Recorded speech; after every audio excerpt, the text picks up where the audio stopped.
Praise the lord. Praise the lord. सच में हम खुदा का धन्यवाद करते हैं आज के सुंदर दिन के लिए कि पिता ने हमको ये हियाब दिया कि आज के मंदिर को हम ग्रहण करने वाले हो सकें। और जूली बुआ ने अपने घर को अपने पिता के सुंदर वचनों के लिए खोला ताकि खुदा का वचन इस घर में हो। हम ये प्रार्थना करते हैं कि जो भी वचन यहाँ पे आज बोया जाए वो केवल हम लोग सुनने वाले ना हो, परंतु उसको अपने जीवन में धारण करके उस पर चल के और अपने जीवन को सफल बनाने वाले हो सके, ताकि हमारे जीवनों से हमेशा वो कार्य हो जिससे हमारे पिता को महिमा मिले। हाँ मेरे पिता परमेश्वर, सच में आप हम सबको सही सलामत यहाँ पर लेकर आए प्रभु जी, इसके लिए हम आपका धन्यवाद करते हैं पिता परमेश्वर। और सच में मांग लेते हैं खुदा बाप इस घर में मौजूद हर एक इंसान को, यहाँ उपस्थित सब एक भाई बहनों को प्रभु हम आपके बलवंत और सामर्थ्य धन्य हाथ पे सौंपते हैं पिता, और मांगते हैं दुआ में कि अपनी कृपा दृष्टि हम पर हमेशा यूं ही बना के रखिएगा पिता परमेश्वर। जब भी हम कभी गुनाहों में गिरते हैं खुदा बाप आपका बलवंत सामर्थ्य धन्य हाथ हमें वहाँ से निकाल ले मेरे पिता परमेश्वर, हमारे जीवन हमेशा आपको भाने वाला हो सके पिता परमेश्वर।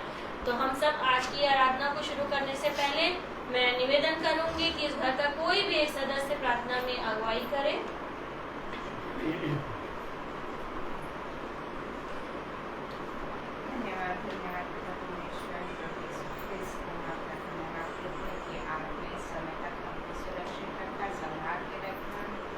और शैतान की जाल से बचा के रखा प्रभु, अपने पवित्र लहू में छुपा के रखा प्रभु, ताकि हम तुझे धन्यवाद दे सके और तेरे वचनों को आज फिर से हम सब मिलकर सुन सके प्रभु। चाहते हैं प्रभु यीशु क्रिस्त तेरी उपस्थिति यहाँ पे हो, पिता परमेश्वर तेरी निगरानी आज्ञा हो और पवित्र आत्मा ईश्वर हम सब पे राज्य करे। खास करके हम अपने भाई को तेरे हाथों में देते हैं, जो वचन उनके थ्रू आता है, हम जानते हैं तेरे द्वारा आता है, तू ही वचन है और तू ही प्रभु है प्रभु जी। अपने कृपा दानों से हम सबको भर दीजिए और सबको सुरक्षित प्रभु जी यहाँ तक लाया। तेरा धन्यवाद करते हैं। जो बच्चे बाहर हैं प्रभु जी उनको तेरे हाथों में देते हैं कि वो अपने काम को सही से करके अपने घर को लौटने वाले बन सकें।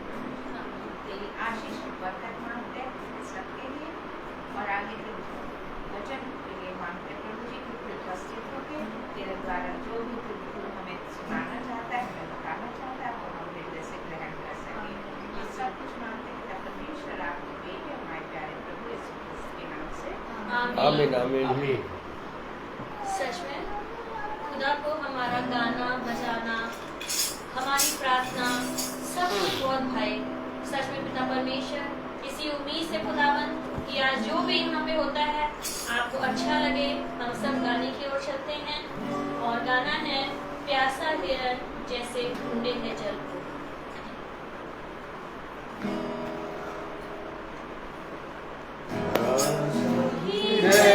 जैसे ढूंढे हैं जल को, वैसे प्रभु मैं तुझे खोज रहा, वैसे प्रभु मैं तुझे खोज रहा।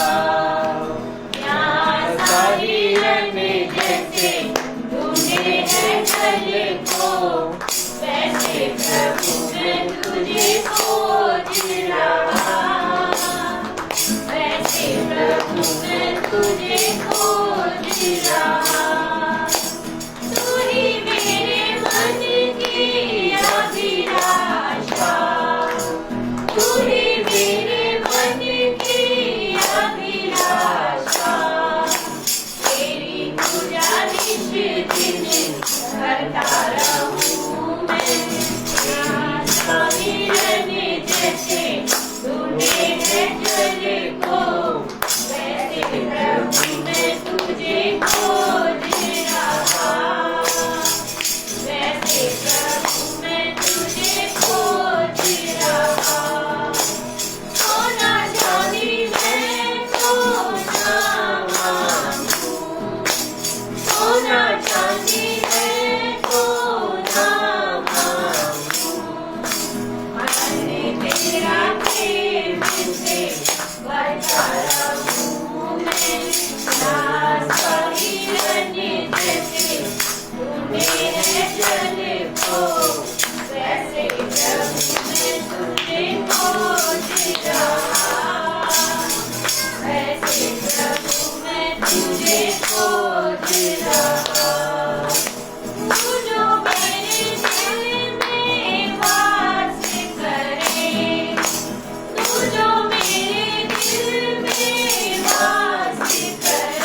तो वैसे प्रभु मैं तुझे खोज रहा, वैसे प्रभु मैं तुझे खोज रहा। Praise the Lord। Praise the Lord। दूसरे गीत की ओर चलेंगे जो बेटा आप लोगों के सम्मुख पेश करेगा। हालेलुया। हालेलुया। मैं प्रभु की महिमा के लिए गाना गाना चाहता हूँ। तेरे बिन मैं कुछ भी नहीं, तेरे बिन मैं कुछ भी नहीं, मैं खुदावन यीशु तेरे बिन मैं कुछ भी नहीं।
Praise the Lord। Praise the Lord।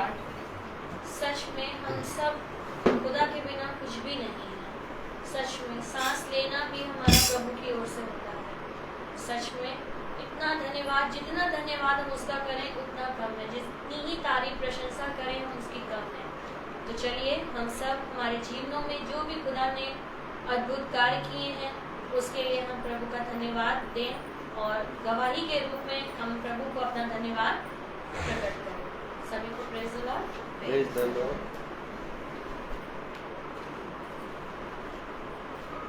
सभी को प्रेज द लॉर्ड।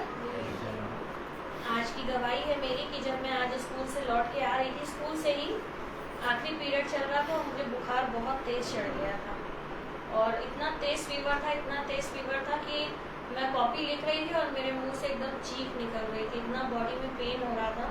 और जो हमारी सहायक सिस्टर है उन्होंने हमसे कहा मैम ऐसा है कि अब आप घर जाइए, बहुत टाइम हो गया है और मैं बाकी की कॉपी ले जाऊंगी और मैं तैयार करूँगी कॉपी। तो मैंने कहा चलिए ठीक है सिस्टर। और जब मैं घर आई और जब मैंने बुखार अपने हस्बैंड से कहा कि मेरा फीवर देखिए, तो मुझे इस समय उसमें तो 100 दिखा रहा था, इसका मतलब 101 समथिंग था। तो मैंने ये कहने लगे तुम्हें बहुत तेज फीवर है। मैंने कहा हाँ। फिर मैंने सिस्टर को फ़ोन करके बोला कि सिस्टर मैं आज मीटिंग में नहीं जा पाऊँगी। और मैंने डैनियल भाई को भी फ़ोन करके कहा और शायद मेरी आवाज़ सुन के भी उनको लग रहा होगा कि मेरी तबीयत ठीक नहीं थी। मैंने कहा मैं मीटिंग में नहीं आ पाऊँगी आज, क्योंकि भाई मेरी हिम्मत जवाब दे रही है और बहुत ही ज़्यादा पेन हो रहा है, मुझसे उठा नहीं जा रहा। तो भाई ने कहा सिस्टर कोई बात नहीं और कोई बात नहीं, आप मत आइए। और जैसे ही मैं उठी और मैंने कहा लाओ सोना 2 रोटी दे दो फिर मैं दवा खाऊंगी, और मैंने रोटी का पहला निवाला मुंह में डाला, खुदा ने मुझसे वचन से बात करी। वो वचन मैं आप सबको बताऊंगी। पहला कुरिन्थियों उसका 9वां अध्याय और उसकी 27 आयत। वचन कहता है परंतु मैं अपनी देह को मारता कूटता और अपने वश में लाता हूँ, ऐसा ना हो कि औरों को प्रचार करने में आप भी किसी रीति से मैं निकम्मा ठहरूं। और ये वचन बार बार मुझसे बात करने लगा और मैं समझ गई कि खुदा मुझे क्या बताना चाहता है। और मेरी आंखों में आंसू आ गए। मैंने कहा सॉरी पापा, मैंने कहा गलती हो गई। सच में जब अगर हम ही अपने शरीर की तकलीफ, अपनी परेशानियों को वश में नहीं रखेंगे तो हम किसी को उस वचन के बारे में कैसे शिक्षा देंगे? हम किसी से कैसे कह सकते हैं कि आप मीटिंग में चलो, आप मीटिंग अटेंड करो, आप अपने घर में मीटिंग कराओ? उसके लिए हमें एक उनके सामने उदाहरण बनना है।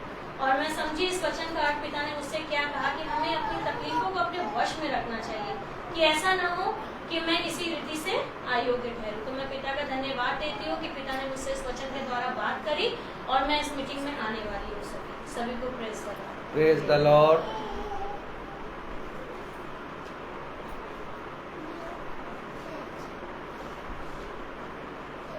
तो अब हम भाई से कहेंगे कि वो हमें वचन में ले चले, क्योंकि ये हमारी आत्मिक खुराक है।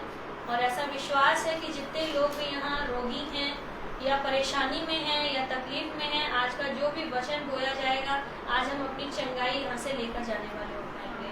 आज हम अपनी परेशानियों से छुटकारा पाने वाले हो सकेंगे, क्योंकि पिता हमसे आज वचन के द्वारा बात करेगा। और मैं भाई से कहूँगी कि वो हमें पवित्र वचन की ओर लेकर चले, ताकि हम अपना आत्मिक मन्ना खाएं, अपनी दवाई खाएं और चंगाई प्राप्त करें। Praise the lord. Praise the lord. Praise the Lord.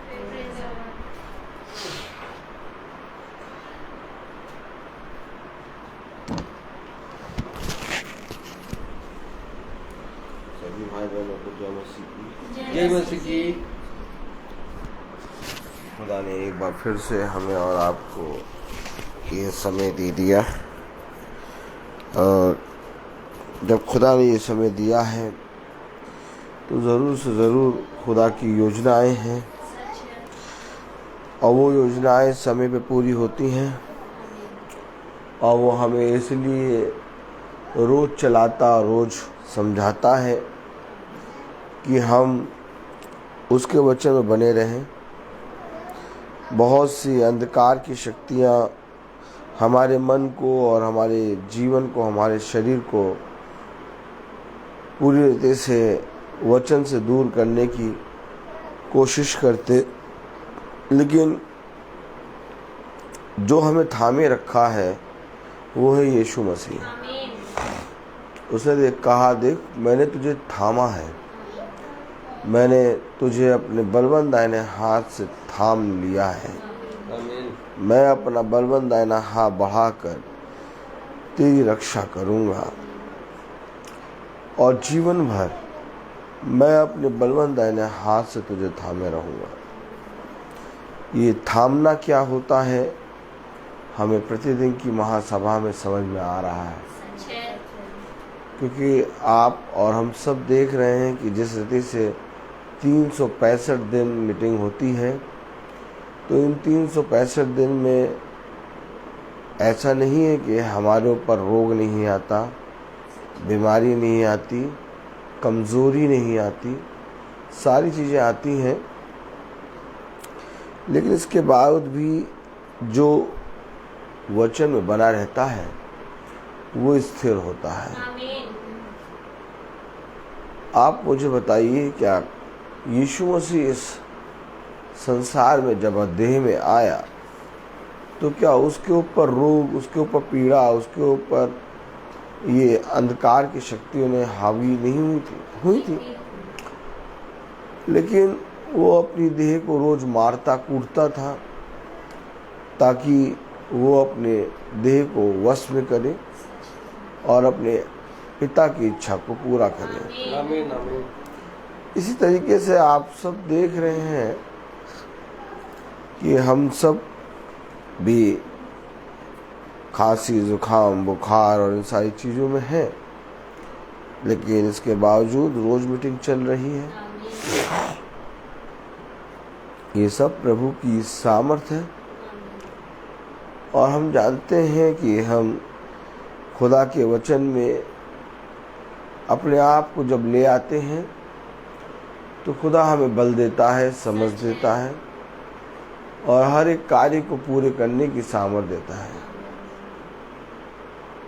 हम जितना ज़्यादा अपने आप को पवित्र करना चाहते हैं, जितना ज़्यादा इस संसार की उत्तम उत्तम वस्तुओं को प्राप्त करना चाहते हैं, और जितना ज़्यादा हम अपने जीवन में सुख की आशा रखते हैं, उतना ही अधिक हम पर विपत्तियां और पीड़ाएं आती हैं। लेकिन कलाम कहता है, वचन कहता है कि देखो,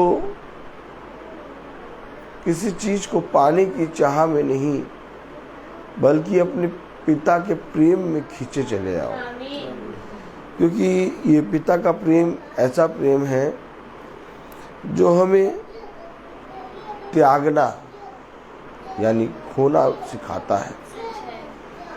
आज तक मनुष्य ने प्राप्त करना चाहा, लेकिन जो कोई मसीह को जान जाता है और जो कोई मसीह के जीवन को जीता है और जो कोई वचन को जीता है, वो त्यागना और अपने जीवन से खोना सीख जाता है। आप देखिए, कोई भी मनुष्य कुछ भी चीज खोना और त्यागना नहीं चाहता। वो कहते हैं कि हम ये भी रखेंगे और जो कुछ प्रभु आप हमारे लिए उत्तम समझते हैं वो भी हमें दीजिए। लेकिन वचन हमें सिखाता है त्यागना, खोना,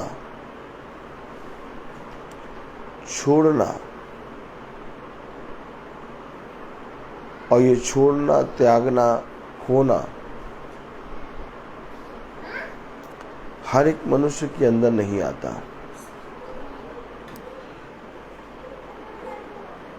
हम खुदा के वचन में बैठे हैं और जब हम खुदा के वचन को सुनते हैं तो खुदा हमसे बात करता है। और जब खुदा हमसे बात करता है तो वो हमसे कुछ त्यागने को कहता है, कुछ छोड़ने को कहता है। परंतु हम अपनी जिद में बैठे रहते हैं। हम कहते हैं नहीं, हम नहीं छोड़ेंगे। हम कहते हैं नहीं, हम नहीं त्यागेंगे।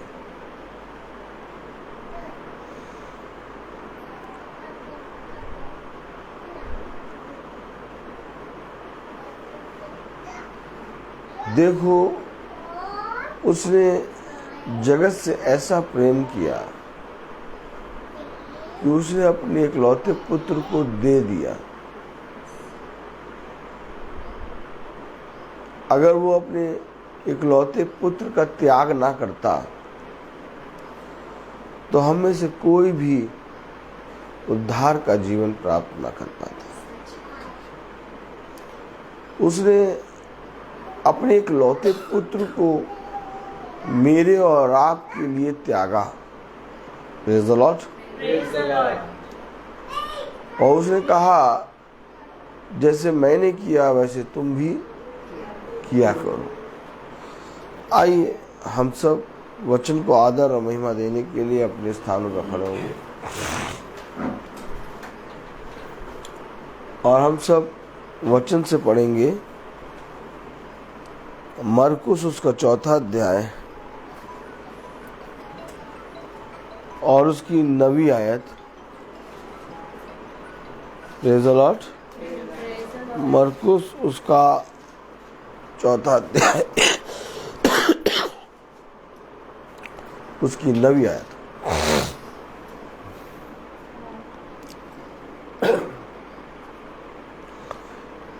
नवी आयत पढ़ें।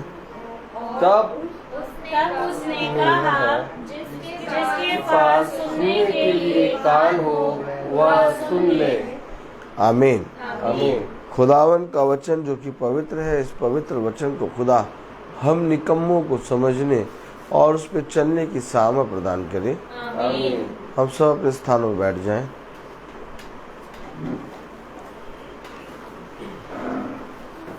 उसने कहा, जिसके सुनने के कान हो वो सुन ले। सुन ले।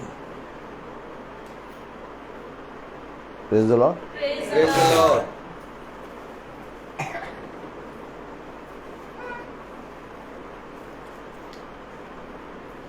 क्योंकि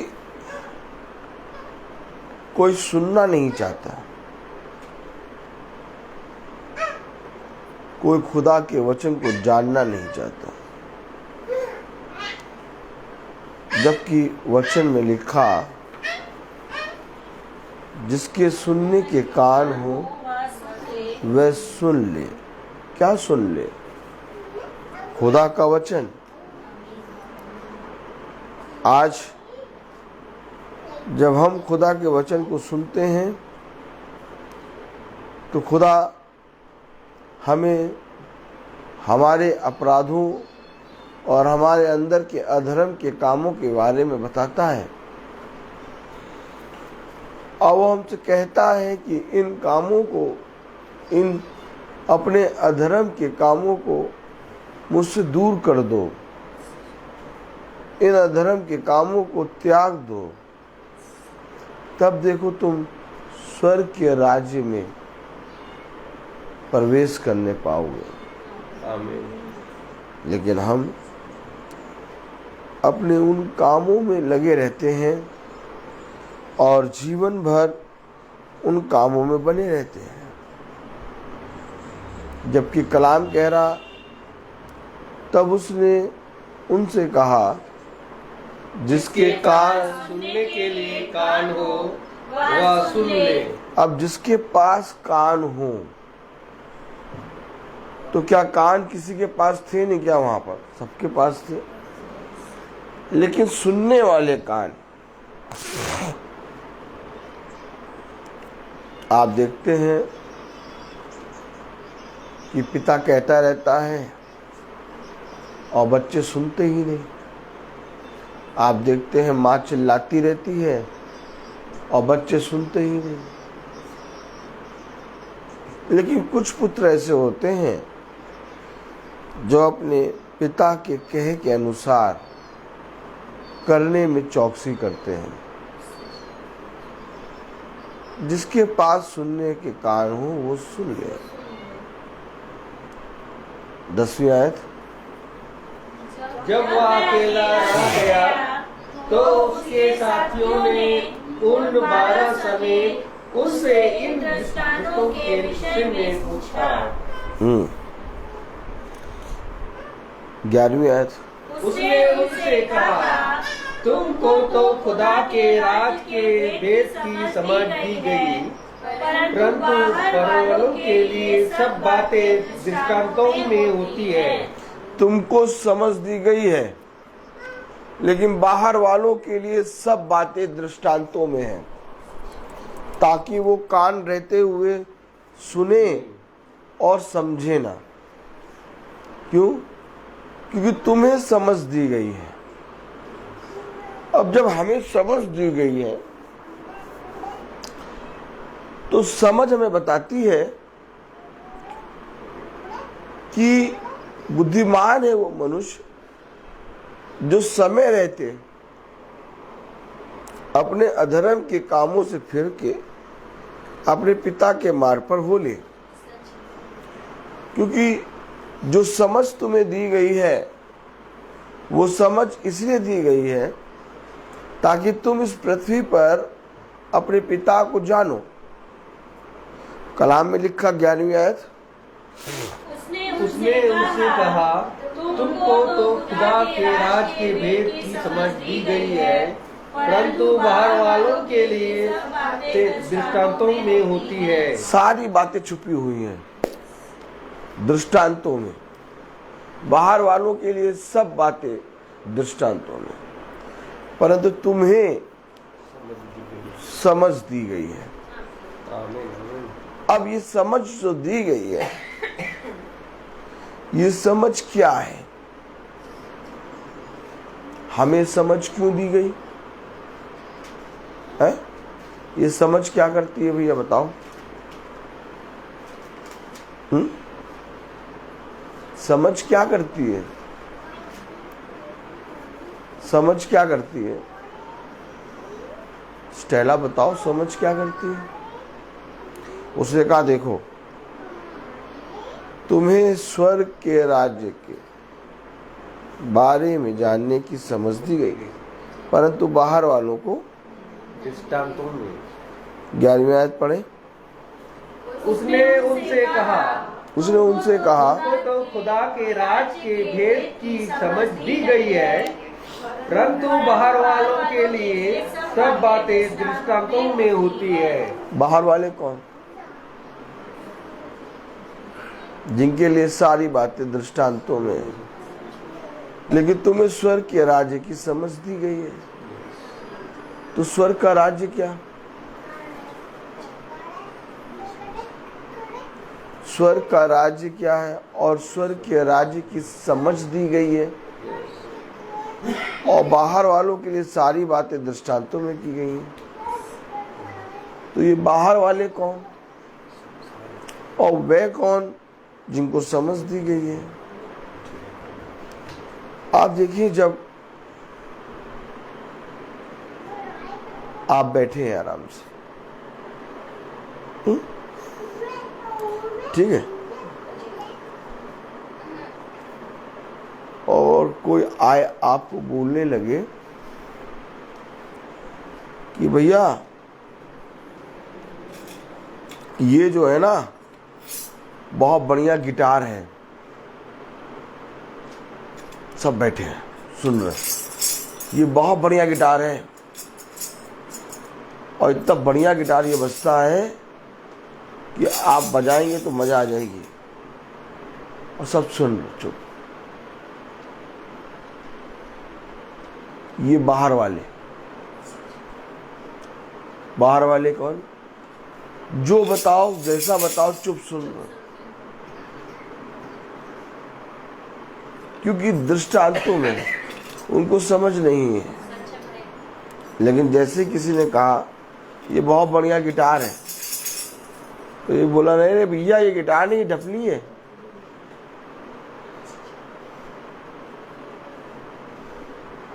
अब जब कोई बोलेगा ये गिटार नहीं, ये ढपली है, तो यानी उसको मालूम है। तो बाहर वाले कौन? जिनके पास सारी बातें दृष्टांतों में कही गई हैं। उनसे आप जो बातें कहो, जैसा कहो, वो चुपचाप सुनेंगे और कोई प्रश्न नहीं करेंगे और अपने जीवन में जाएंगे और अंडा पराठा बनाएंगे और खाएंगे। लेकिन कह रहा तुम्हें क्या? तुम्हें स्वर्ग के राज्य की समझ दी गई है। अब ये स्वर्ग के राज्य की समझ क्या है? लूका उसका 28वां अध्याय, समझ क्या है? आइए देखिए, लूका उसका 28वां अध्याय, उसकी 48 वर्ष पढ़े। 48 है, हाँ। लूका 24, एक मिनट, 45, लूका 24:45 पढ़े। तब उसने पवित्र शास्त्र बुझने के लिए उनकी समझ खोल दी। तो ये स्वर्ग के राज्य की समझ क्या है? पवित्र शास्त्र बूझने के लिए, यानी पवित्र शास्त्र, यानी समझना क्या है? वचन। और समझ किसने खोली? खुदा ने। अब जब तक समझी ना खोले,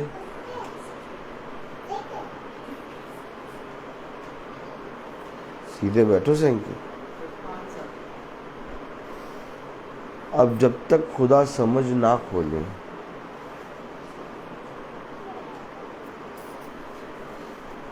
तो लोग क्या कहेंगे? जब तक समझ नहीं खुलती, सब कहते हैं हम सब दास, हम सब दासी। क्या? सब दासी। लेकिन जैसे ही समझ खुलती है तब विश्वास योग्य दास, विश्वास योग्य दासी नजर आती है। अभी समझ नहीं खुली तो तराजू लिया, सोना चांदी आलू टमाटर सब एक ही तराजू में तौल दिया, और समझ क्या कह रही है उनकी, 1 किलो है। क्या 1 किलो। तराजू में 1 किलो होता भी है, 1 किलो है, सब तौल दिया एक साथ। लेकिन जैसी समझ आई, कहा अरे यार ये तो आलू है टमाटर, इसमें सोना कहाँ तौल ले।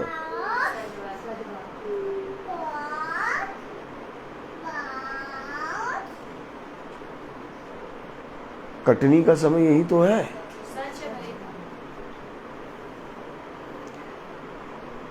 कि खुदा क्या करेगा, अलग करेगा।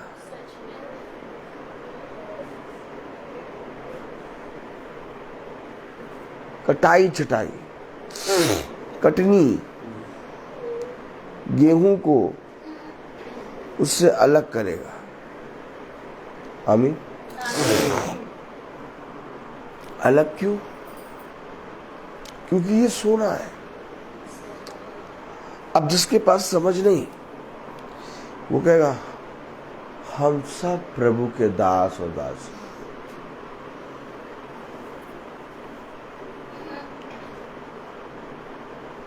देखो, ये बहन भी दासी, ये बहन भी दासी, ये भाई भी दासी दास, ये भाई भी दास। हम सब दास दासी तो हैं।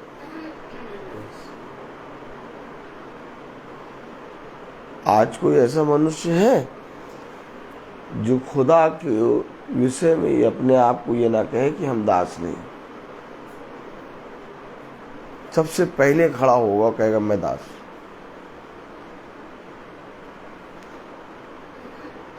और हल्का सा उससे कह दो तुम शैतान के दास हो।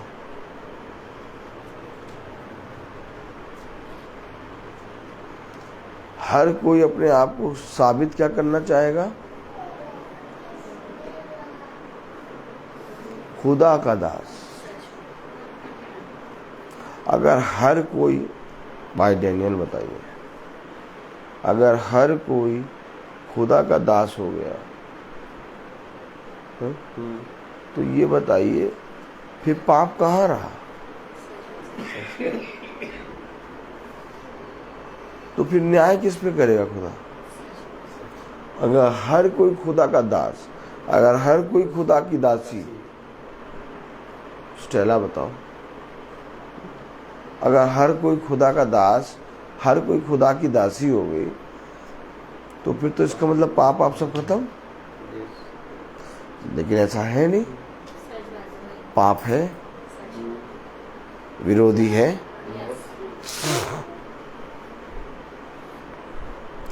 जैसे एक आया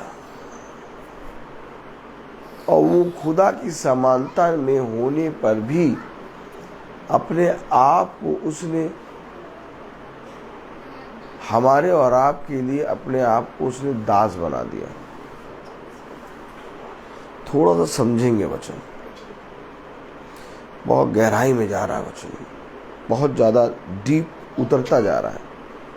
आपको समझ में आ रहा है तो बहुत अच्छी बात, क्योंकि डीपली जाता जा रहा है। थोड़ा सा हम देखेंगे, मैं कैसे मानूं कि सब दास।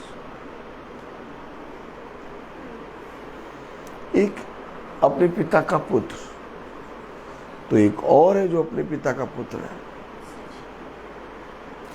समझ जब तक नहीं होगी तब तक आप ये दास दासियों में अंतर नहीं जान पाएंगे। पवित्र शास्त्र समझने के लिए उसने उनकी समझ को खोल दिया। उसने कहा तुम्हें स्वर्ग के राज्य के दृष्टांतों की समझ दी गई। समझ है तुम्हें, तुम पहचानते हो, बाहर वालों को नहीं। अगर हमने ये दास दासी दास कौन है इनको समझ लिया तो हम बाहर और अंदर वालों को समझ लेंगे।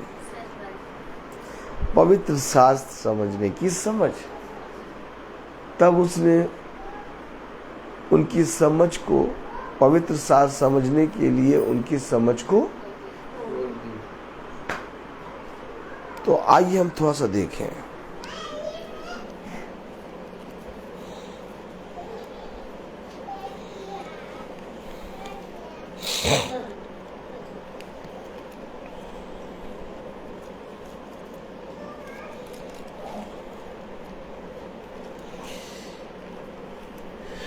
फिलिपियों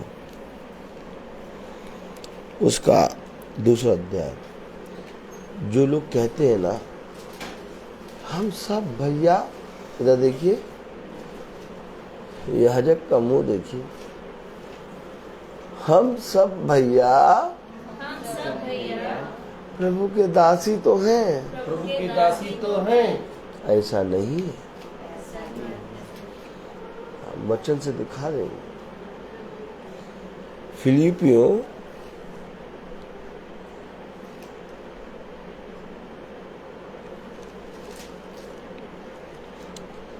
दो 7 पढ़े।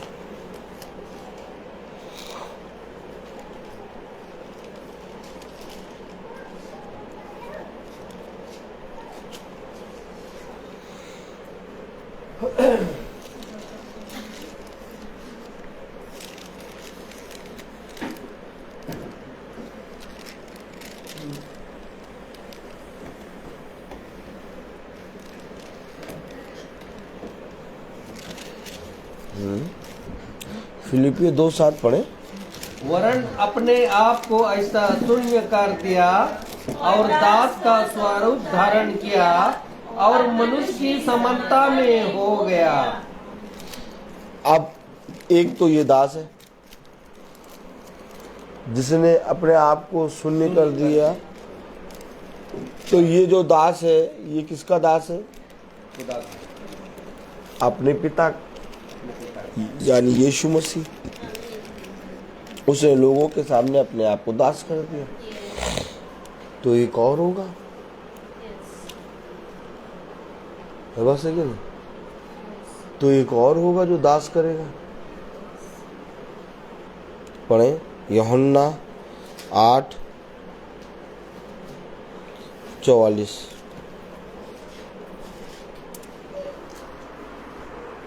यूहन्ना 8:44। तुम अपने पिता शैतान से हो। है? तुम अपने पिता शैतान से हो। तो एक पिता शैतान भी है। Yes.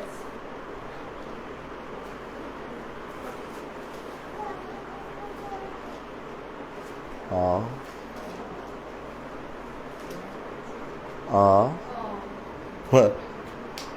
कुछ समझ में आ रहा नहीं आ रहा। एक पिता है यीशु मसीह, एक पिता है शैतान। यीशु मसीह ने अपने आप को दास बनाया, तो शैतान डुप्लीकेट नकल करता है, अकल है नहीं।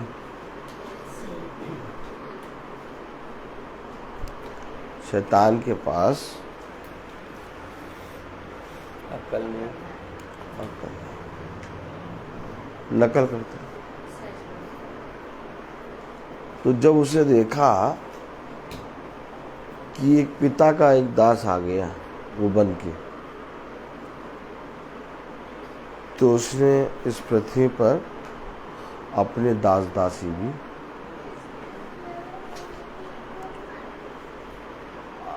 कोई नहीं कहता हम शैतान के दास।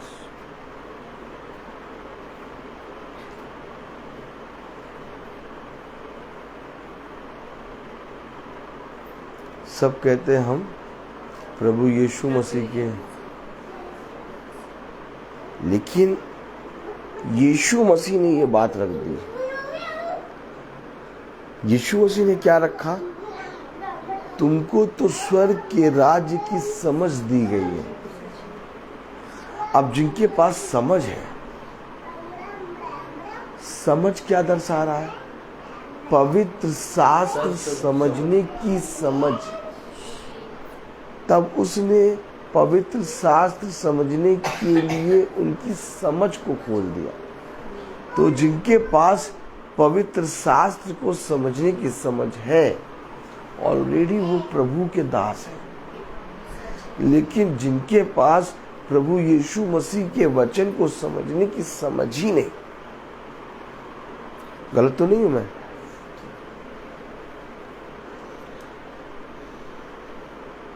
जिनके पास प्रभु यीशु मसीह के वचन को समझने की समझ ही नहीं है। उनको दिखाया जा रहा कि ये बहुत बढ़िया गिटार, चुप बैठे, कोई कुछ नहीं बोल रहा। लेकिन फिर दूसरी जगह दिखाया गया कि ये बहुत बढ़िया गिटार, तुरंत सब बोलने लगे गिटार नहीं, ढपली है।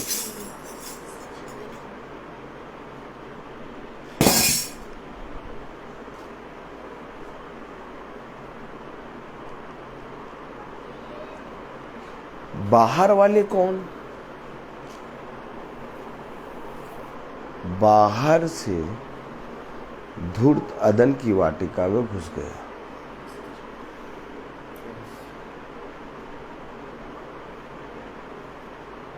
और बिना बुलाए आके बोलने लगा। बाहर वाले कौन?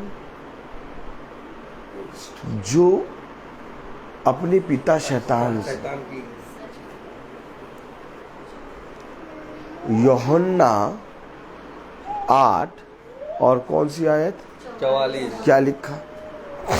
तुम अपने पिता शैतान से हो, अच्छा, और पिता की लालसाओं को पूरा करना चाहते हो। नहीं, अगर अपने पिता शैतान से हैं तो यानी कि ये पाप के दास हैं। सच है।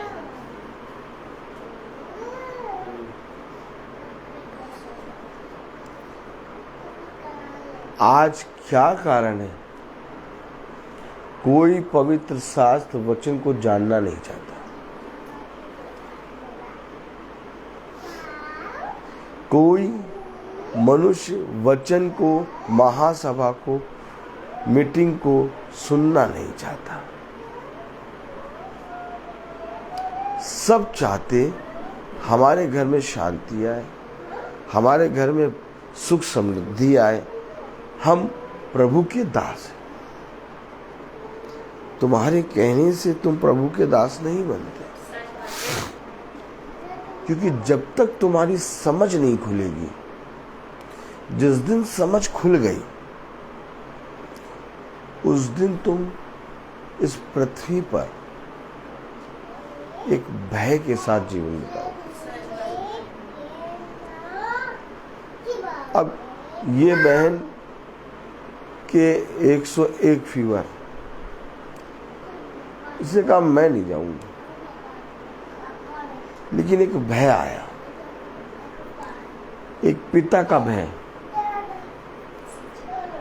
उस भय ने इसको इतना बल दिया कि यहाँ आके बैठ गई। अब मैं किस सिचुएशन में हूँ, मैं अपनी सिचुएशन कभी किसी को नहीं बताता। क्या हो रहा है इस समय क्या नहीं, मैं बस खड़ा हूँ। तो मैं खड़े होके प्रचार क्यों कर रहा हूँ? क्योंकि मेरे पास एक समझ है, और वो समझ मुझे बता रही तेरे लिए जो भलाई है वो ये है। आमीन। मेरे लिए भलाई क्या है कि मैं चाहे जीऊं या मरूं, मसीह में रहूं, और मैं भले स्थान पे खड़ा हूं। मैं ना पीछे का जानता हूं ना आगे का जानता हूं। इस समय मेरे लिए सबसे भला क्या है कि मैं अपने प्रभु के निकट बना रहा हूं। आमीन। जब मनुष्य के जीवन में ये समझ आ जाती है कि उसे कहाँ खड़े रहना है और प्रभु के वचन में उसे कहाँ तक मरना है। उस दिन वो प्रभु का दास बन जाता है। आमीन। क्योंकि लाख कोई कहता रहे, कोई भी प्रभु के नाम में निकल कर वचन प्रचार नहीं करता। जिस दिन खुदा छू लेगा, जिस दिन खुदा आपके मन को टटोल के अपनी आत्मा से छेद देगा, आप स्वयं उस दिन से मीटिंग करना शुरू कर देंगे। आज क्या कारण है कि मनुष्य पवित्र शास्त्र को समझ नहीं पा रहा। बहुत तेरे लोगों के लिए जब मैं प्रार्थना करता हूँ, वो कहते हैं भैया भैया हम तो रोज बाइबल पढ़ते हैं, हम तो रोज बाइबल पढ़ते हैं, हम रोज अपनी प्रार्थना भी करते हैं।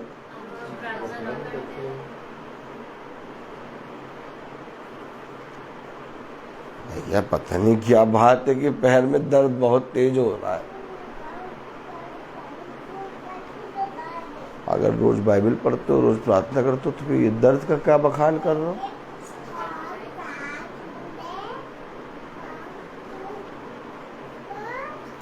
अभी 4 दिन पहले एक बहन से मेरी बात हुई। अच्छा, मुझे एक दिन में कम से कम 1-2 जने ऐसे मिल जाते।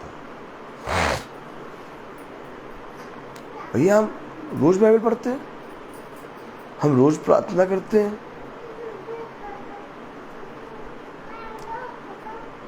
भैया पैर का दर्द बहुत तेज हो रहा है भैया। हमने कहा सिस्टर एक काम करिए। हाँ बताइए। आप वचन को रोज सुनना शुरू करिए। क्यों भैया वचन को रोज सुनना क्यों शुरू करें? हम तो प्रार्थना करते हैं, रोज बाइबल पढ़ते हैं। हमें देखिए, आप बाइबल रोज पढ़ती हैं, प्रार्थना करती हैं, लेकिन जो संगति होती है, जो वचन होता है, जो मीटिंग होती है, जो प्रार्थना सभा होता है, उसमें खुदा का आत्मा आपसे बात करेगा। नहीं भैया हम तो रोज मीटिंग रोज तो नहीं सुन पाते हैं, बस अपनी प्रार्थना कर लेते हैं। हमने कहा यही कारण है कि आपको दर्द दिखाई दे रहा है। जिस दिन आप वचन को सुनने और संगति में हो लेंगे, आपके अंदर से दर्द होते हुए भी आपको दिखाई नहीं देगा। आप लाख बाइबल पढ़ें, आप लाख प्रार्थना करें, लेकिन एक संगति में चलना, एक प्रतिदिन की महासभा में चलना आपकी समझ को खोलता है। आमीन आमीन। फिर आप पवित्र शास्त्र को समझने लगते हैं। आमीन फिर आप पवित्र शास्त्र की सामर्थ्य में हो लेते हैं। आमीन।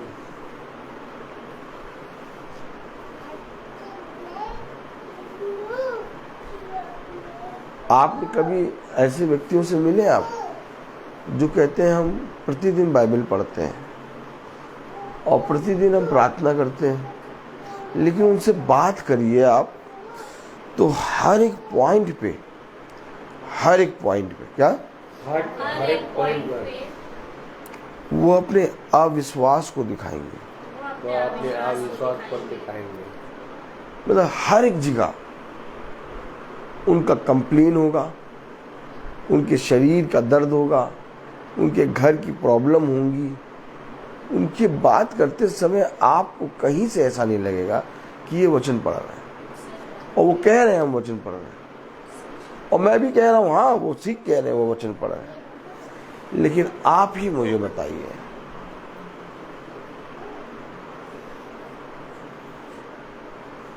जब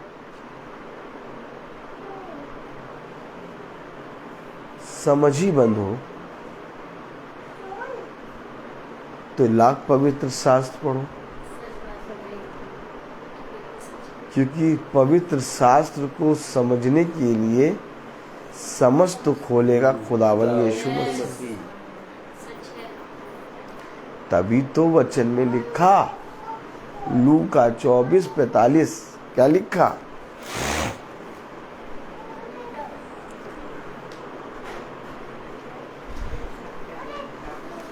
तब उसने पवित्र शस्त्र बुझने के लिए उनकी समझ खोल दी।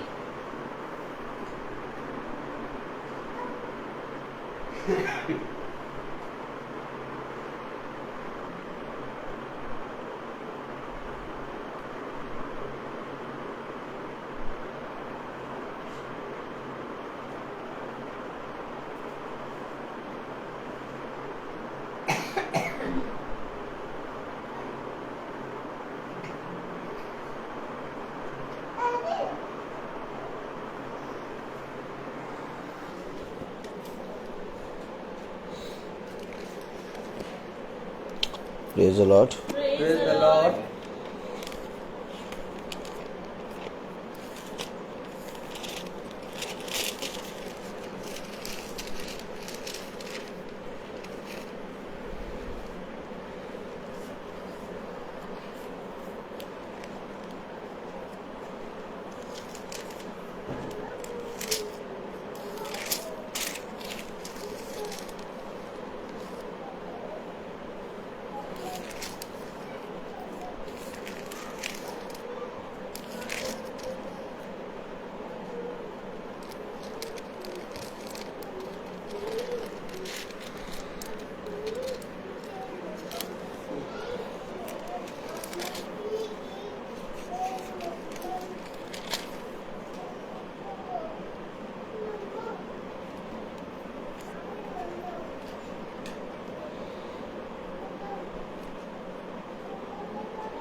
मैं जब आप लोगों को ये बातें बता रहा,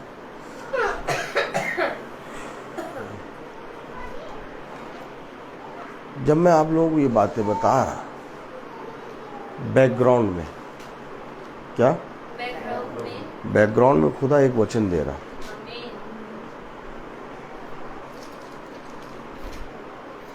ऐसा काम करता है खुदा। यहाँ चल रहा एक वचन, मैं आप लोगों को प्रचार कर रहा खुदा ज्ञान, बैकग्राउंड में एक दूसरा वचन दे रहा। अब देखिए, खोल दिया। समझ कह रहे हम सब दास, कह रहे वो बाहर वाले, कह रहा है तुम्हें तो मैंने स्वर्ग के राज्य को समझने की समझ दी है, परंतु बाहर वालों के लिए सारी बातें दृष्टांतों में। मैंने कहा कि बहुत तेरे लोग ऐसे हैं जो बाइबल को पढ़ते हैं और बाइबल को पढ़ने के बाद प्रार्थना भी करते हैं, लेकिन उनकी सारी बातें अविश्वास दर्शाती हैं। क्यों? क्योंकि कोई संगति नहीं है। क्यों? क्योंकि प्रभु की आत्मा में उन्होंने विश्वास में दृढ़ता नहीं पाई। लेकिन एक प्रतिदिन की चलने में, एक प्रतिदिन के वचन में, महासभा में, अगर आप यही मीटिंग नहीं, कोई भी मीटिंग ऐसी जो प्रभु का दास एकदम सेत में लेता हो, आप परखे, मुझी को नहीं, कोई और जिसको पकड़, आप उसमें हो ले, आपकी समझ खुलेगी। प्रार्थना भी करते हैं, लेकिन उनके अंदर विश्वास नजर नहीं आता, क्योंकि जब आप प्रार्थना में चलते हैं तो आपका विश्वास बढ़ता है। अब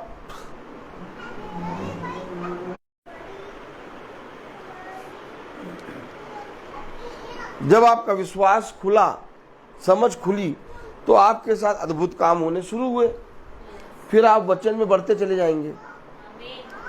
लेकिन जब आपकी समझ खुल गई, आपका विश्वास बढ़ गया,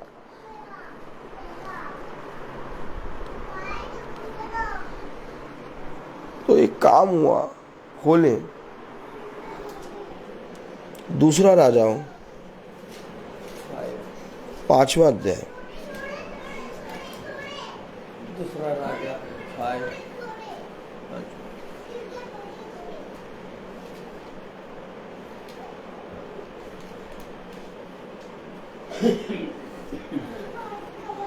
आपने देखा विश्वासी मनुष्य को, एक मसीह को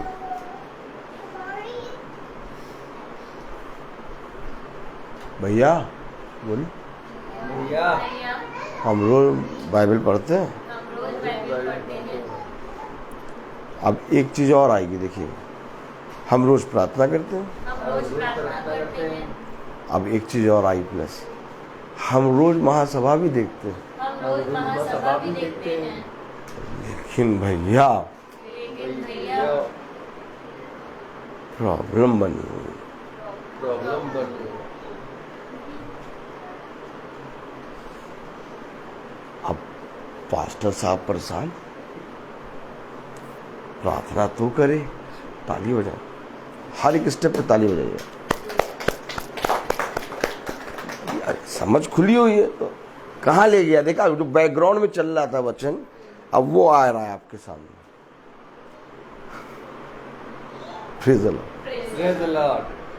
तो प्रार्थना, पास्टर साहब कह रहे प्रार्थना तो करती है। पास्टर साहब ने कहा जरूर बाइबल नहीं पढ़ती होगी, कई बाइबल भी पढ़ती है। अच्छा प्रार्थना सुन लो और समझ के सुनो, प्रार्थना भी करती है, बाइबल भी पढ़ती है, जरूर से जरूर महासभा नहीं देखती है। महासभा भी देखते हैं भैया। अब आओ, पास्टर को फंसाया। पास्टर अच्छा बावला होना चाहिए, एकदम पागल, आदमखोर। कौन? आदमखोर। अगर पास्टर आदमखोर नहीं है, बावला नहीं है, पागल नहीं है, तो कभी भी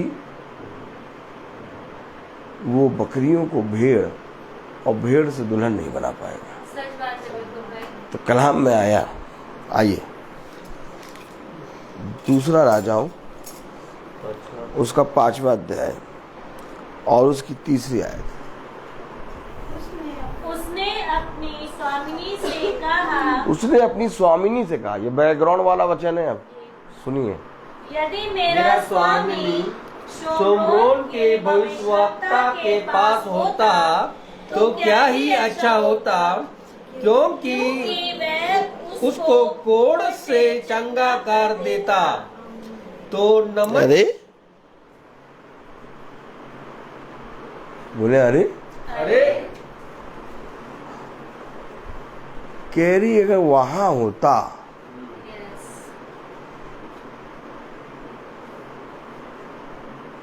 तो वो उसके लिए प्रार्थना करता और वो कोड़ से चंगा हो जाता। पढ़े जरा।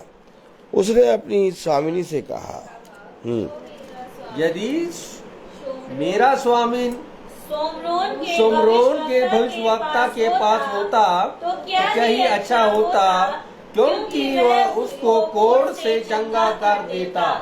अच्छा तो वो चंगा कर देता, लेकिन यहां पर जो नामान है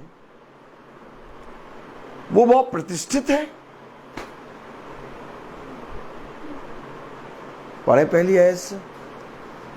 आराम के राजा का नामक सेनापति अपने स्वामी की दृष्टि में बड़ा अप्रतिष्ठित पुरुष था, क्योंकि यहोवा ने उसके द्वारा अरामियों को विजय किया था। वह शूरवीर था परंतु कोढ़ी था। एक चीज थी उसके अंदर, कोढ़ी, और बहुत प्रतिष्ठित, बहुत धनवान। कौन सा वैद्य ऐसा ना होगा जिससे उसने अपने कोढ़ का इलाज ना कराया हो। अब पॉइंट आया, ये बैकग्राउंड वाला वचन है। अब इसको समझो, क्योंकि उसने ऐसा कह के पास्टर को तो फंसा दिया। अब पास्टर क्या जवाब दे? अब जवाब आया वचन से।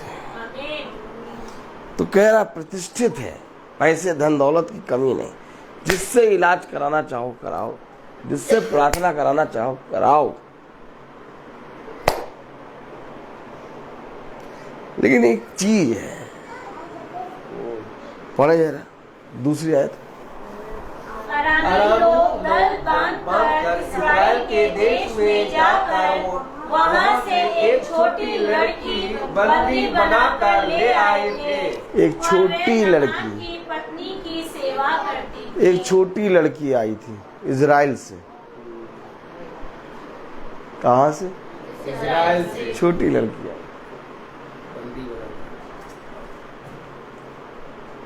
इजराइल से ले आए और वो आराम के राजा की रानी सेवा करती थी। अब जब उसने देखा एक कोढ़ी को प्रतिष्ठित, तब उसने एक बात कही। पढ़े जरा तीसरी आयत।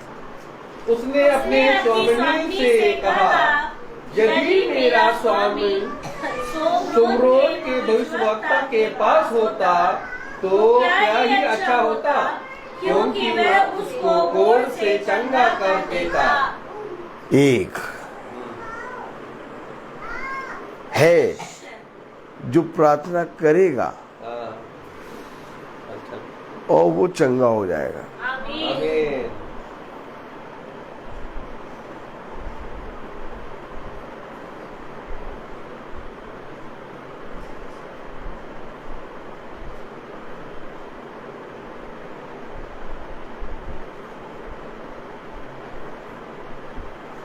यहीं पर पास्टर ने फंसाया उसको।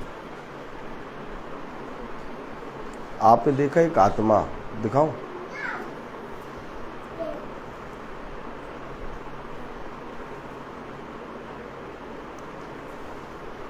लोग आपसे प्रार्थना कराने आएंगे, आप उनके लिए प्रार्थना करें,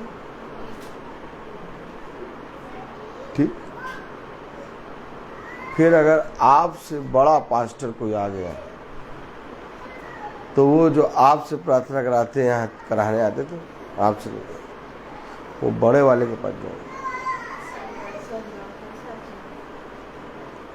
वचन फिर उससे बड़ा कोई अखाड़ा हो तो वो इसको छोड़ उसके पास जाएंगे।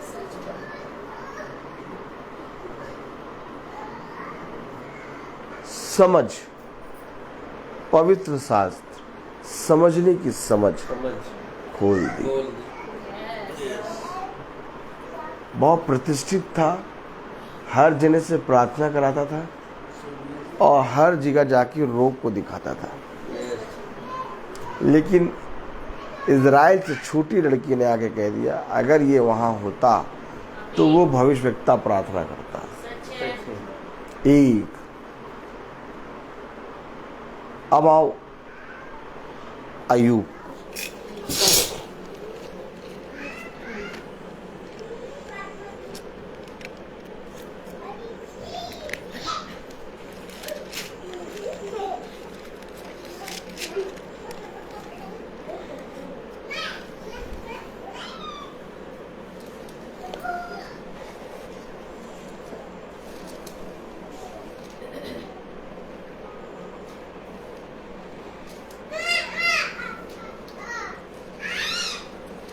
अय्यूब उसका 42 अध्याय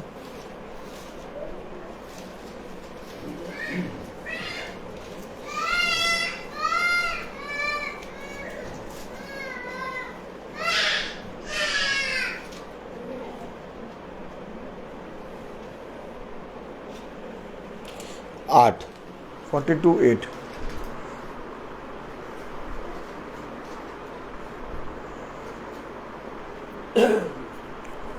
इसलिए अब तू 7 बैल और 7 मेढ़े छांट कर मेरे दास अय्यूब के पास जाकर अपने निमित्त होम बलि चढ़ाओ, तब मेरा तात अय्यूब तुम्हारे लिए प्रार्थना करेगा, क्योंकि उसी की प्रार्थना मैं ग्रहण करूंगा, और नहीं तो मैं तुमसे तुम्हारी मूर्खता के योग्य वर्ताव करूंगा, क्योंकि तुम लोगों ने मेरे विषय में दास अय्यूब की ठीक बात नहीं कही। आमीन।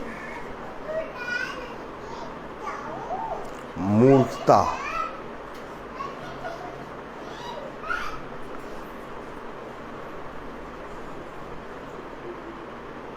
एक जने से प्रार्थना करानी, दसियों से नहीं। हमने उनसे भी प्रार्थना करानी, उनसे भी प्रार्थना, उनसे भी प्रार्थना, कुछ नहीं होगा।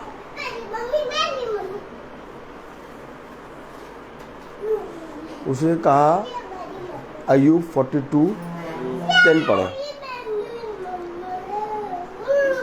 42 अब तुम 7 बैल और नहीं 42:10। 42 का 10। जब अय्यूब ने अपने मित्रों के लिए प्रार्थना की, तब यहोवा ने उसका सारा दुख दूर किया, है और जितना अय्यूब के बस तो प्रार्थना किसने की? अय्यूब ने। ने वो इज़राइल से छोटी लड़की आगे क्या कह रही? अगर वहाँ होता तो वो भविष्यवक्ता, सोमरोन का भविष्यवक्ता प्रार्थना करता।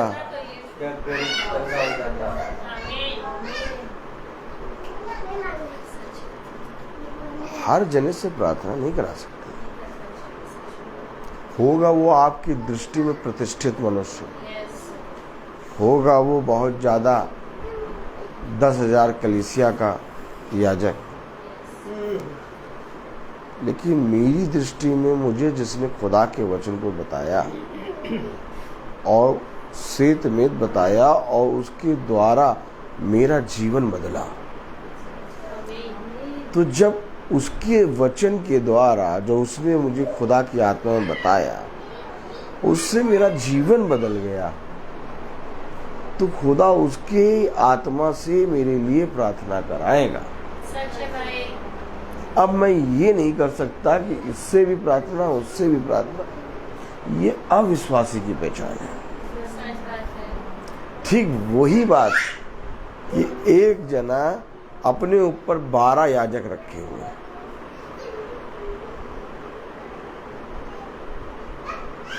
अगर 12 याजक होंगे तो कैसे पवित्र सांस जान पाओगे? उसने कहा आत्माओं को परखो, जो खुदा की ओर से उसमें हो लो। आमीन। जिस तरह से एक याजक होना चाहिए, वैसे ही प्रार्थना करने के लिए भी एक ही याजक होना चाहिए। आप अपने जीवन में मर्जी आप चाहे जितने उसे करा ले प्रार्थना, लेकिन बाइबल इसकी आज्ञा नहीं देती। मैं बाइबल में हर जगह से खोल खोल के दिखा सकता हूँ, और बहुत पॉइंट वाली बात मैं आपको बता रहा हूँ। आज आप बहुत ध्यान से देखेंगे, जो बाइबल पढ़ते हैं, जो प्रचार करते हैं, वह भी ये गलतियां करते हैं। वह भी ये गलतियां कर रहे हैं कि अपने लिए किसी के सामने भी खड़े होकर प्रार्थना कराने लगते हैं। नहीं करा सकते। जब तक खुदा ठहराए ना आपके लिए एक व्यक्ति, और अगर आप पर एक व्यक्ति, एक याजक खुदा ने ठहरा दिया, तो आपको फिर विश्वास करना पड़ेगा। ये वचन में लिखा है, क्योंकि समझ जब खोलता है ना खुदा, तब हम इन बातों को समझते हैं। जिस तरह से खुदा ने मूसा के बाद हारून को दिया, यहोशू को, जब तक मूसा चल रहा है तब तक यहोशू नहीं है। मूसा हटा, यहोशू आया, और मूसा के पास सब अपने मुकदमे ले लेके आते थे, लेकिन मूसा ने एक समझदार व्यक्तियों को, कुछ समझदार व्यक्तियों को सुनकर उन पर 50-50 ठहराए। तब आप जा सकते हो उन ठहराए हुए पर। कलाम में पढ़ा कि नहीं पढ़ा आपने? मूसा ने कुछ बुद्धिमानों को पकड़कर, जब उसके ससुर ने मूसा को बताया, तो मूसा ने 50-50 लोगों को उन पर ठहरा दिया। अब अगर वो 50 लोग उनके मुकदमे को नहीं सुलझा पा रहे, 50 लोगों के मुकदमे को वो सुलझा नहीं पा रहे, तो उस मुकदमे को लेके मूसा के पास आते थे।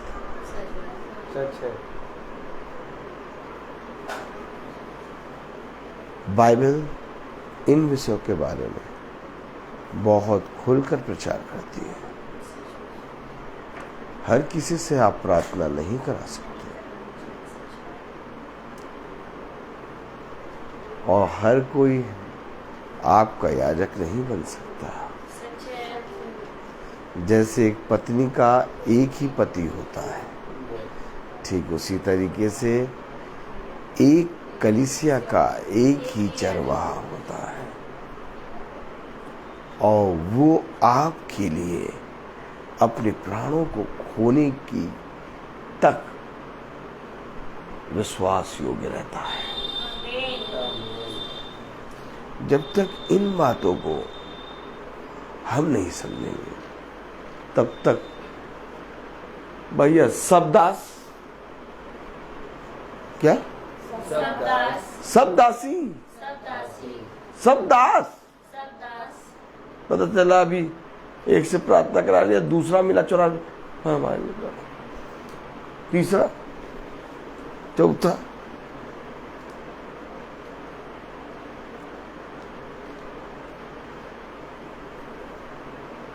ऐसा नहीं हो सकता। जब पवित्र शास्त्र को हम समझ रहे हैं, तो हम अपने लिए ठहराए हुए जनों को भी समझें। हाँ, अगर आप पवित्र शास्त्र को आपका याजक समझाने में असमर्थ हो रहा है, आप देख रहे हैं कि आपका याजक, आपका चरवाहा आपके लिए परिश्रम नहीं कर रहा, आपको कभी वचन नहीं बताता, कभी प्रार्थना नहीं करता, कभी कुछ नहीं करता, सुध ही नहीं लेता, तब आप अपने लिए वचन से एक याजक ढूंढें। लेकिन अगर याजक बहुत लगन से अपनी सेवकाई को कर रहा है और उसके विरोध में हम फिर ये बातें करें, तो ऐसा करके हम अपने याजक अर्थात खुदावन यीशु मसीह के विरोध में पाप करते हैं। वचन में लिखा, आत्माओं को परखो, आलू में माजा अगरबत्ती दबाकर और जलाकर और गेंदे का फूल लगाकर कोई दासी नहीं बनती और कोई दास भी नहीं बनता। तो मैं कहूँ, जो जिस आलू में माजा अगरबत्ती लगाई थी उसको मैं काट कर फ्राई करके खा जाऊं, क्योंकि मैं तो भैया परिश्रम देखता हूं। अगर परिश्रम नहीं है तो काहे का दास और काहे की दासी? दास और दासी तो परिश्रम करते हैं, एसी की हवा में सो रहे हैं, और आजकल आपको दिख रहा होगा रेड रेड दीवारों पे महा ठंडी, क्या पहले तो एसी के रूम में सो रहे हैं, और वो जो रेड रेड दीवारों पे लिखा रहता महा ठंडी, जैसे उठे उसको पी रहे हैं, और पीने के बाद कह रहे हैं हम प्रभु की दासी। तो मैं ऐसे लोगों के लिए कहूं कि मेरी एड़ी और तुम्हारा मुंह मेरी एड़ी के नीचे, और मैं प्रतिदिन उसको कुचल के खड़ा होता हूँ और मैं कहता हूँ ऐसी दासी के लिए ले तुम्हारे दांत तोड़ूं मैं। अच्छा, मैं कुछ ज्यादा ही बोलता हूँ, दर्दनायक। कैसा बोलता हूँ? दर्दनायक। तभी भी कोई वचन सुनता नहीं, कहता यार ये तो ऐसा बोलता है, वो हमारे लिए ही बोल रहा। अच्छा, वो समझ रहे हैं कि हमारे लिए बोल रहे, और हम ये कह रहे हैं तुम समझो ना, हम तुम्हारे लिए ही बोल रहे हैं, हम तुम्हारे तुमसे बड़े वाले पागल। क्यों? क्योंकि दास और दासी वह हैं जो कठिन परिश्रम करें। सच बात है। हर कोई दास और दासी थोड़ी ना बन जाएगा। कह रहा अगर मेरा स्वामी, अगर तेरा स्वामी वहां होता कब का ठीक हो गया होता। सच है। सच है। ये छोटी लड़की अगर ये भविष्यवाणी ना करती तो कभी नमान का कोट ठीक ना होता। सच है। सच है। समझने वचन। इसलिए हमें और आपको खुदा का भय मानकर चलना है सच है भाई। और प्रतिदिन चलना है। आमीन। तो आइए हम प्रार्थना में चलेंगे। मैं बोलता बहुत हूँ, मेरा निवेदन है भाई डैनियल से कि वो प्रार्थना में अगुवाई करें। धन्यवाद भाई। God bless you. धन्यवाद।